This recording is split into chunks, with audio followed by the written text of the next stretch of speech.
Shalom jemaat Tuhan, mari kita akan berdoa sebelum kita akan memulai ibadah kita pada hari ini. Mari kita berdoa.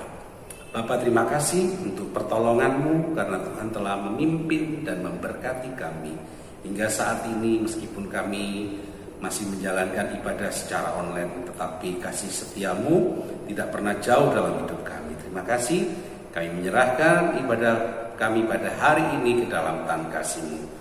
Saudaraku, bahwa pertolongan kita datangnya dari pihak Tuhan yang menjadikan langit dan bumi. Kiranya ketika kita berbuat bakti, diturunkan berkat kasih karunia-Nya atas kita sekalian. Di dalam berkat nama Tuhan Yesus. Amin.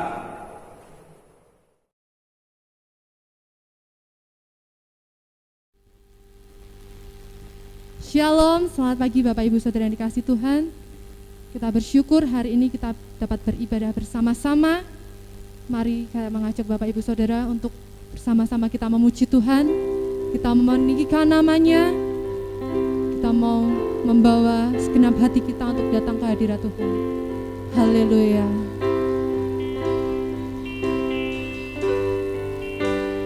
Dengan segenap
segenap hati kita,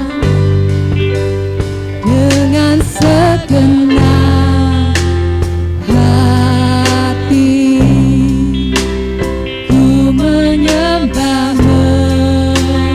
memuji sampai seluruh bumi bersujud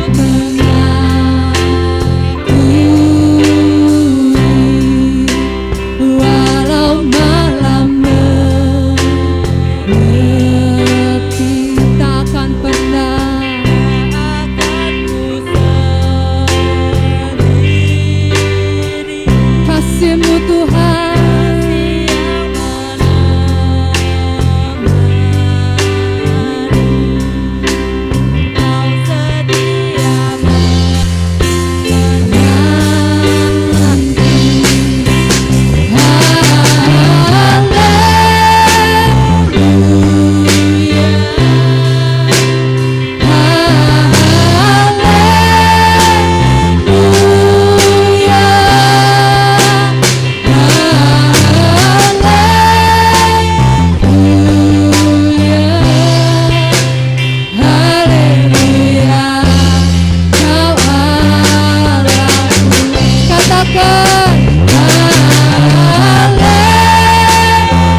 Terima kasih Tuhan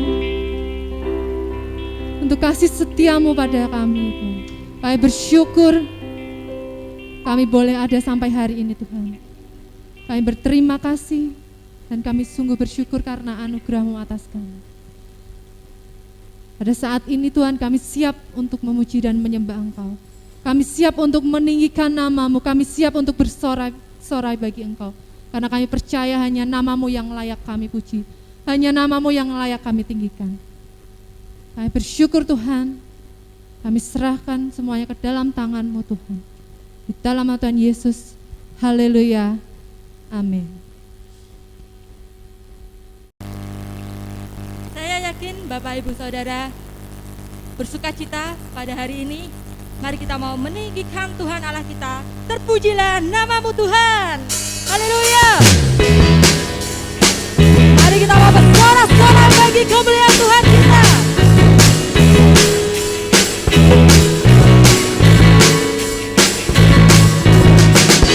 Pujilah nama-Mu Tuhan. Ajaib dan kemuliaan. Satu suara kami nyatakan, kebenaran-Mu tetap selamanya. Terpujilah, terpujilah nama-Mu Tuhan. Amin. Kuat dan penuh keagungan. Katakan, satu hati kami nyatakan, kuasa-Mu tetap selamanya. Oh, oh, oh, Engkau adanya atas dunia, yang menghancurkan tubuh dan membebaskan jiwa kami berjalan bertepuk tangan. Engkau Tuhan berjaya dan membina untuk selamanya. Sekali lagi katakan, pujilah nama-Mu Tuhan. Kuat dan penuh keagungan. Satu hati kami nyatakan, kebesaran-Mu tetap selamanya. Oh, oh, oh, Engkau adanya atas dunia, yang menghancurkan tubuh dan membebaskan jiwa kami berjalan bertepuk tangan. Engkau Tuhan berjaya dan membina untuk Engkau raja atas dunia.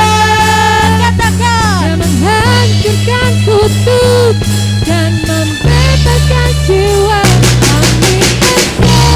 Engkau raja atas dunia, yang menghancurkan tubuh dan membebaskan jiwa kami berjalan bertepuk tangan. Engkau Tuhan berjaya dan membina untuk selamanya. Haleluya. Haleluya. Tiba saatnya kita mau mendengarkan kebenaran firman Tuhan. Mari kita mempersiapkan hati kita. Sungguh Kau Bapa kami yang mulia.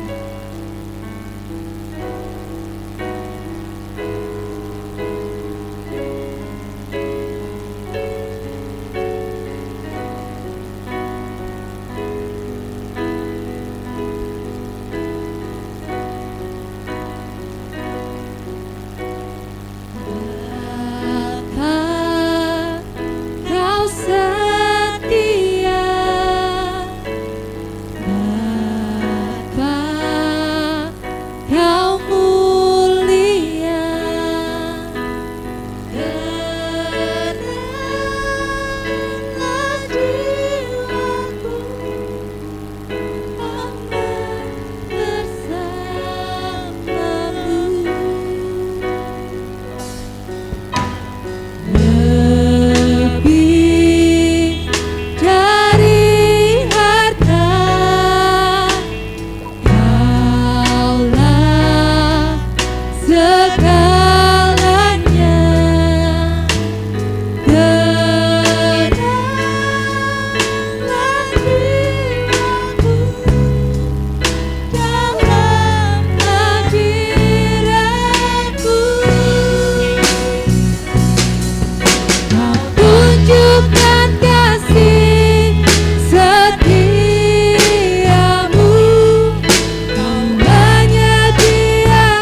Mari kita bersama-sama berdoa sebelum kita mendengarkan firman Tuhan.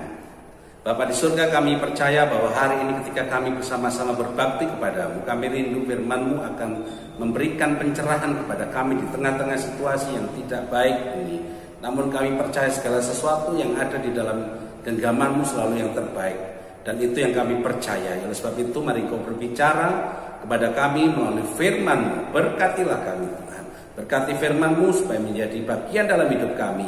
Dan kami tetap tenang, dan kami tetap aman, kami tetap menyadari bahwa Tuhan senantiasa menolong dan memberkati kami. Terima kasih kami menyerahkan pemberitaan firman-Mu pada hari ini di dalam nama Tuhan Yesus. Haleluya. Amin. Shalom Bapak Ibu Saudara yang dikasihi Tuhan. Pada hari ini kita akan bersama-sama mendengarkan firman Tuhan yang diambil di dalam kitab Kejadian pasal yang ke-26 ayat 1 sampai yang ke-35. Saya mengambil tema kreatif di situasi krisis. Bapak Ibu Saudara yang dikasihi Tuhan, ketika kita berbicara tentang krisis, maka bukan hanya saat ini saja, tetapi krisis terjadi sejak dahulu kala. Cuma bedanya mereka mengalami krisis dengan cara mereka masing-masing. Di dalam kitab Kejadian pasal yang ke-26, kita sedang belajar tentang bagaimana kisah perjalanan Ishak di dalam dia menghadapi masa-masa kehidupannya bersama dengan keluarganya di tengah-tengah negara lain, di sebuah bangsa lain, di tengah-tengah dia mencari tempat yang nyaman untuk dia memperoleh kehidupan yang sesungguhnya. Oleh sebab itu mari kita akan perhatikan firman Tuhan ini. Namun kita tidak akan bahas secara menyeluruh karena terlalu banyak untuk kita membacanya. Namun perlu kita perhatikan dengan seksama di dalam kitab Kejadian pasal yang 26 ini. Bapak Ibu Saudara yang dikasihi Tuhan, sebelum kita akan membacanya bagian per bagian, kita harus perhatikan bahwa setiap generasi memiliki musimnya sendiri-sendiri. Saya ulangi lagi, setiap generasi memiliki musimnya sendiri-sendiri. Apa itu maksudnya? Setiap generasi memiliki persoalan masing-masing. Contohnya, pada zaman Abraham, kita melihat bahwa banyak persoalan-persoalan yang dialami oleh Abraham. Dan itu juga tidak pernah kita alami. Kemudian Nuh dengan keadaan manusia yang begitu luar biasa, yang dahsyat, yang penuh dengan kejijikan dan penuh dengan kesesatan, sehingga Tuhan menurunkan air bah dan sebagainya. Itu zamannya Nuh. Zaman Musa juga mengalami kesulitan yang masih mereka hadapi masing-masing di tengah-tengah padang gurun, di tengah-tengah kekurangan, namun mereka ada di sana. Kenapa? Karena cocok dengan mereka, karena sesuai dengan mereka. Nah, kita yang mungkin usianya di atas 60 tahun, kita yang usianya di bawah 50 tahun, kita yang hari ini remaja dan anak-anak, kita mempunyai kesulitan yang berbeda-beda, mempunyai krisis yang berbeda-beda. Usia yang 60 tahun ke atas, mungkin kita hidup dalam kesengsaraan karena penjajahan, karena perang dan sebagainya. Usia yang 50 tahun ke bawah, kita harus hidup di dalam yang namanya mencari ekonomi yang mengalami pertumbuhan lambat dan sebagainya. Di usia sekarang ini ada krisis yang namanya apa? COVID-19. Selama 1 tahun lebih kita hidup dalam yang namanya kewaspadaan. Orang meninggal di mana-mana, situasi yang kurang baik, perekonomian yang gonjang-ganjing dan sebagainya. Artinya bahwa itu cocok dengan kita masing-masing. Setiap krisis, setiap musim itu ada masanya. Setiap musim dalam generasi itu selalu berbeda-beda. Oleh sebab itu jangan bertanya kepada siapa-siapa atau kepada diri kita sendiri, kenapa kok kita ada di dalam situasi yang seperti ini. Ingat bahwa kita nantinya, seandainya kita 40 tahun lagi ke depan, kita juga mempunyai masalah sendiri. Contohnya hari ini kita mengalami kesulitan yang sama, kita memiliki situasi, kondisi yang sama, yaitu apa? Penderitaan di tengah-tengah COVID-19. Namun berita yang baik adalah begini, kita perhatikan bahwa di ayat yang pertama, di ayat yang pertama dari pasal yang ke-26 dikatakan begini, maka timbullah kelaparan di negeri itu. Ini bukan kelaparan yang pertama. yang telah terjadi dalam zaman Abraham. Sebab itu Ishak pergi ke Gerar kepada Abimelek, raja orang Filistin. Jadi Bapak Ibu Saudara, bahwa ini bukan kejadian yang pertama. Artinya pada zaman Abraham juga pernah mengalami terjadi masa kekeringan. Artinya setiap kita, setiap generasi memiliki masanya masing-masing, memiliki musimnya masing-masing, memiliki kondisi krisis masing-masing. Cuma yang membedakan adalah bagaimana kita tinggal di dalam krisis itu. Nah, masing-masing contoh-contoh yang sudah saya sampaikan tadi seperti Musa, Nuh, Abraham, bahkan Ishak dan kita sendiri itu mengalami karena cocok dengan situasi yang sedang kita alami. Contohnya begini, seandainya dulu di zaman Nuh teknologi sudah ditemukan, maka banyak cara yang dia bisa kerjakan. Tetapi karena tidak ada ditemukan teknologi, Nuh mengerjakan berteras sampai 100 tahun. Kita bersyukur harusnya di tengah-tengah COVID ini kita melihat bahwa teknologi begitu berkembang sehingga ketika kita di rumah, kita ada di tempat kita masing-masing, kita bisa masih belanja online, kita masih bisa beli makanan secara online, ada yang ngantarkan. Seandainya tidak ada teknologi yang baik, mungkin kita akan bingung. Kita harus bersyukur. Artinya begini loh, di tengah-tengah situasi yang seperti itu, kita harus melihat bahwa di tengah-tengah kondisi yang sulit selalu Tuhan juga menyediakan caranya. Tuhan menyediakan caranya masing-masing kepada kita. Jadi jangan iri, jangan mengeluh, jangan menyesal dengan apa yang kita hadapi. Ishak ketika timbul kelaparan itu, Tuhan juga berfirman kepadanya. Ayat yang kedua mengatakan, lalu Tuhan menampakkan diri kepadanya serta berfirman, jangan pergi ke Mesir, diamlah di negeri yang akan kutunjukkan kepadamu, tinggallah di negeri ini sebagai orang asing, maka aku akan menyertai engkau dan memberkati engkau, sebab kepadamu lah dan kepada keturunanmu akan kuberikan seluruh negeri ini, dan aku akan menempati sumpah yang telah kuikrarkan kepada Abraham ayahmu. Nah, Bapak Ibu Saudara yang kasih Tuhan, ketika krisis terjadi di dalam kehidupan kita, kecenderungan orang adalah mencari yang namanya pembela. Ketika krisis terjadi dalam diri kita, kita butuh yang namanya jalan keluar. Dan Tuhan berfirman, jangan pergi ke Mesir. Tuhan menyampaikan, jangan kau pergi ke Mesir. Ishak, kenapa? Karena memang di zaman Ishak itu, Mesir adalah sebuah kerajaan. Mesir adalah sebuah negara yang hebat, negara yang makmur. Makanya dia perlu mencari yang namanya perlindungan. Dia membutuhkan tempat yang bisa menolong dia. Tetapi Tuhan mengatakan, jangan pergi ke Mesir. Loh, kenapa? Karena Tuhan punya maksud tersendiri. Bapak Ibu Saudara yang kasih Tuhan, ketika kita dalam kondisi yang mengalami krisis atau dalam kondisi mengalami kesulitan, biasanya kita mencari backing atau mencari perlindungan yang bisa menolong kita. Contohnya jabatan, contohnya keuangan kita masih punya keyakinan bahwa uang ini bisa menolong saya hingga perjalanan ke depan. Tapi ingat bahwa uang tidak sanggup menolong kita. Jabatan atau kekuasaan juga tidak sanggup menolong kita. Bahkan dukun atau perewangan itu juga tidak bisa menolong kita. Namun ada pesan baik buat kita. Ketika krisis, siapa yang kita cari? Uang kah? Kekuasaan kah? Paranormal kah? Atau Tuhan? Itu satu pilihan, Bapak Ibu Saudara yang kasih Tuhan. Hari-hari ini orang sedang menantikan yang namanya pertolongan, superhero istilahnya seperti itu.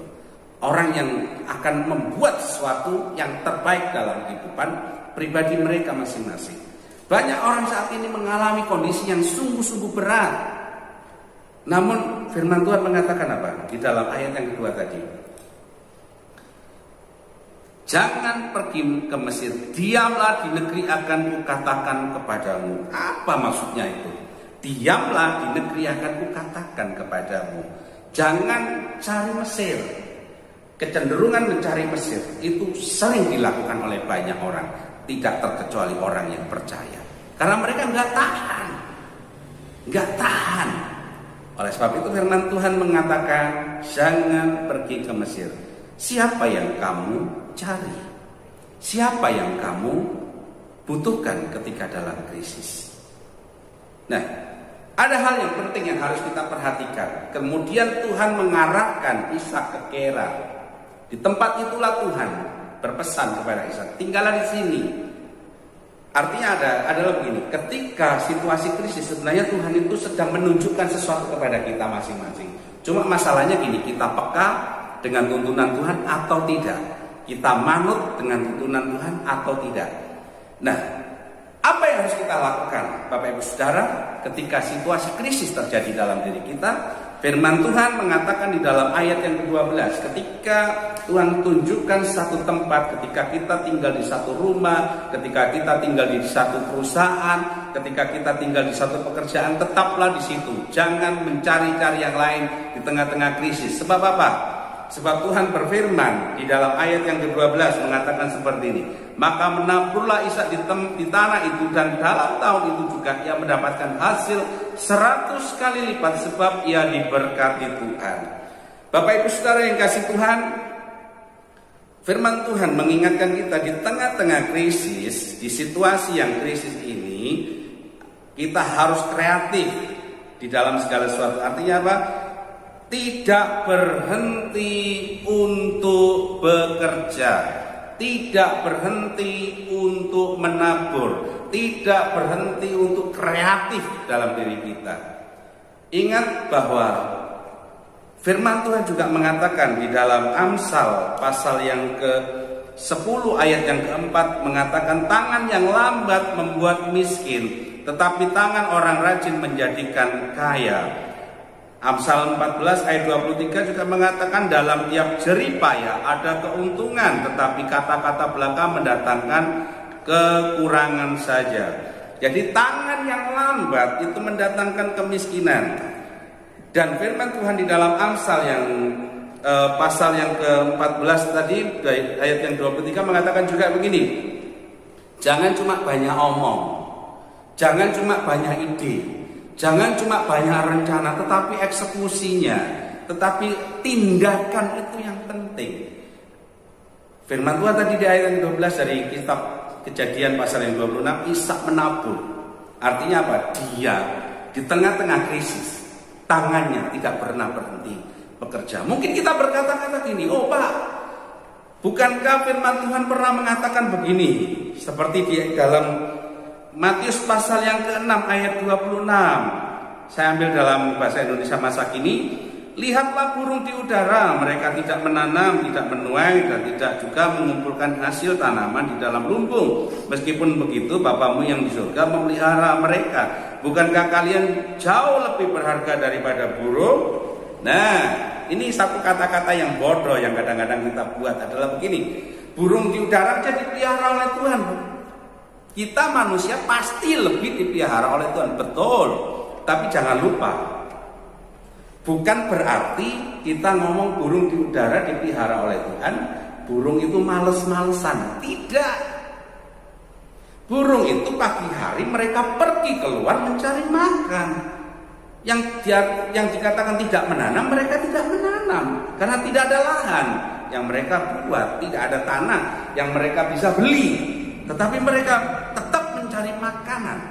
Ketika mereka pulang, mereka membagikan kepada anak-anaknya. Artinya burung di udara, manuk emprit istilahnya seperti itu, tidak diam. Kalau kita mengatakan Tuhan pelihara kita terus kita nganggur, kita tidak melakukan apa-apa, tangan kita hanya bahasa Jawa sendakep, terus tidur, tidak melakukan kegiatan apa-apa, tidak berpikir untuk mencari, tidak berpikir untuk mengolah. Saya katakan, bagaimana Tuhan akan memberkati? Terus kita berasumsi, bukankah Tuhan akan memberkati kita di waktu tidur? Ingat, waktu tidur bukan waktu malas-malasan, tetapi waktu tidur adalah ketika dia sedang lelah, waktu sedang melakukan pekerjaan. Artinya apa? Tuhan akan memberikan inspirasi ketika engkau istirahat. Bukan nanti Tuhan kirimkan berkat. Wow, sungguh lucu, aneh. Oleh sebab itu jangan berhenti untuk menabung.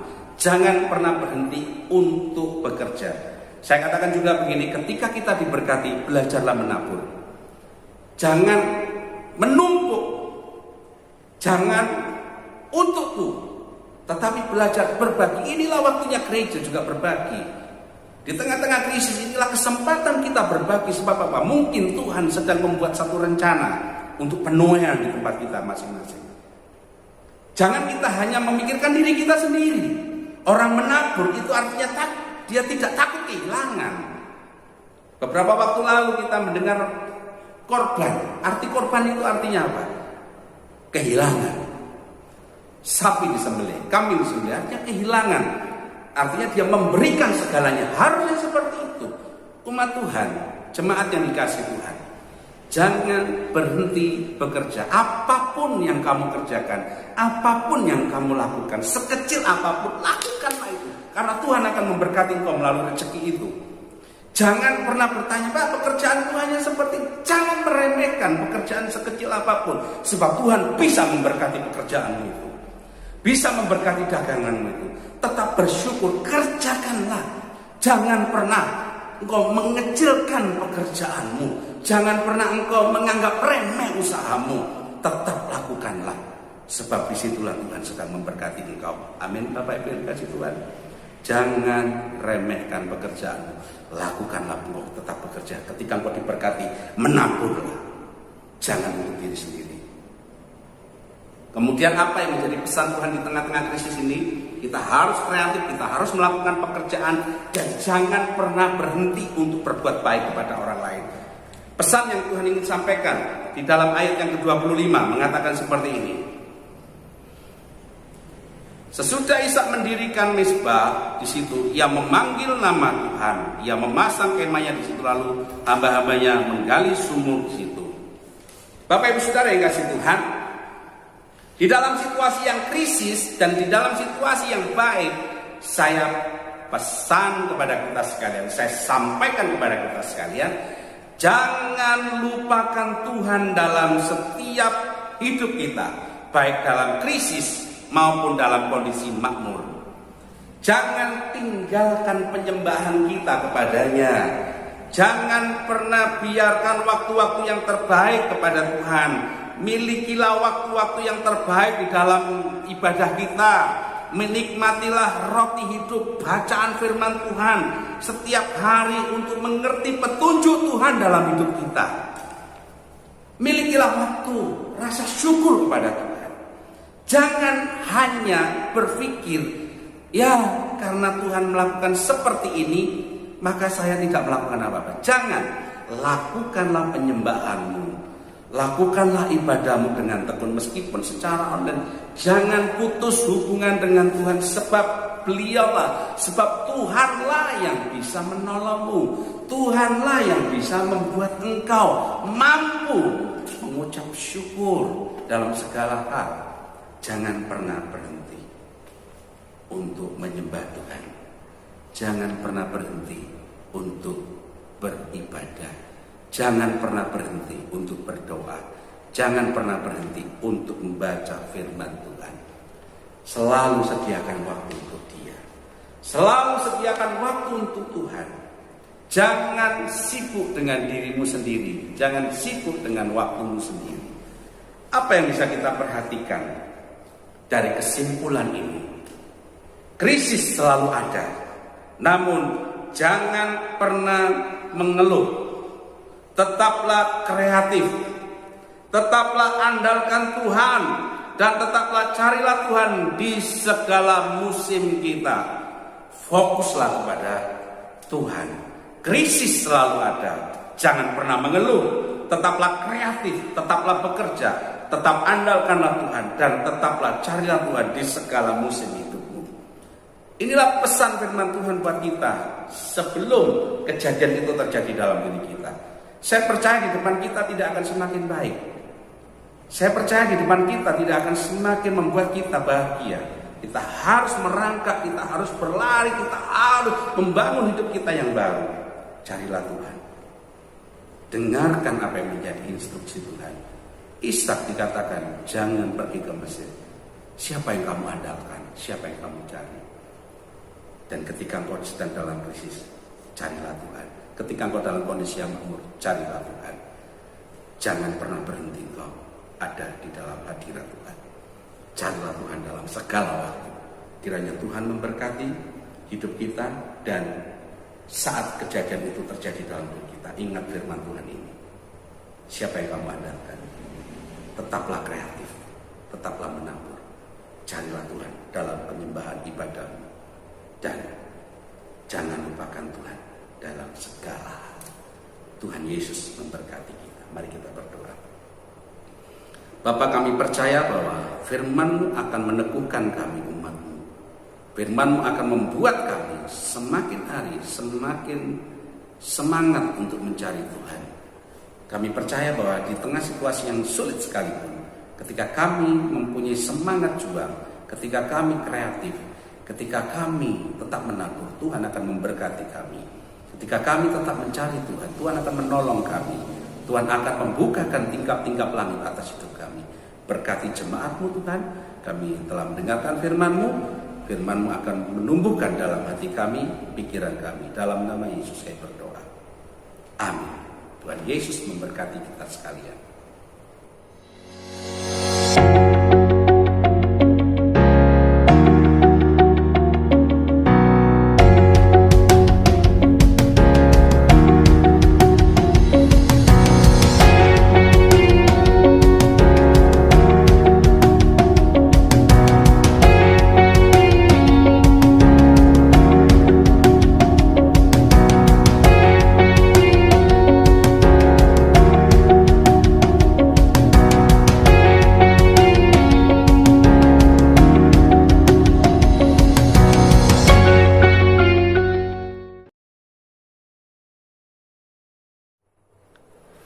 Mari kita mengucap syukur kepada Tuhan karena Tuhan telah memimpin ibadah kita dari awal hingga akhirnya. Dan mari kita berdoa menyerahkan segenap hidup kita ke dalam tangan Tuhan. Bapa, kami bersyukur karena Engkau telah memberkati ibadah kami dari awal hingga akhirnya. Dan kami datang kepadamu memohon anugerah-Mu. Kiranya Tuhan akan memimpin perjalanan hidup kami. Saat ini kami tetap berdoa buat bangsa dan negara kami. Kiranya Tuhan tetap memberkati dan melimpahkan segala kebaikan-Mu buat bangsa kami, sehingga bangsa kami sehat di dalam anugerah Tuhan. Bangsa kami mengalami kemajuan secara ekonomi, secara kesehatan dan sebagainya. Karena itu Tuhan, kami mohonkan doa ini ke dalam Tuhan kasih. Begitu juga dengan jemaat-Mu ya Tuhan, yang telah beribadah bersama-sama dengan kami pada hari ini. Kiranya Tuhan memberkati mereka dimanapun mereka berada. Terima kasih Tuhan, kami menyerahkan hidup kami menyerahkan perjalanan kami ke dalam Tuhan kasih-Mu. Mari jemaat, arahkan hati dan pikiran-Mu kepada Tuhan dan terimalah berkat. Sekarang Kau terimalah berkat yang datangnya dari Bapa, cinta kasih di dalam Yesus Kristus dan penyertaan di dalam Roh-Nya yang kudus. Tuhan memberkati engkau dan melindungi engkau. Tuhan menyinari engkau dengan wajah-Nya dan memberikan engkau kasih karunia. Tuhan menghadapkan wajah-Nya dan memberikan engkau damai sejahtera saat ini sampai selama-lamanya. Diberkatilah engkau. Amin.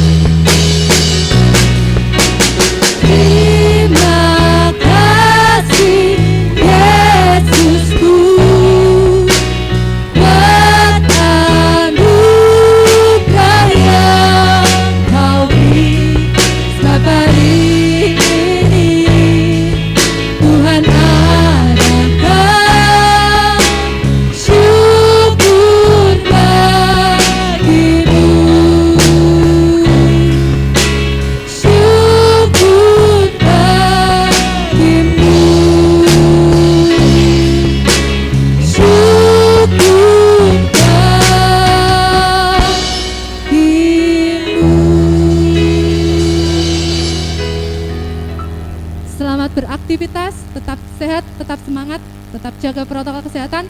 Tuhan Yesus memberkati.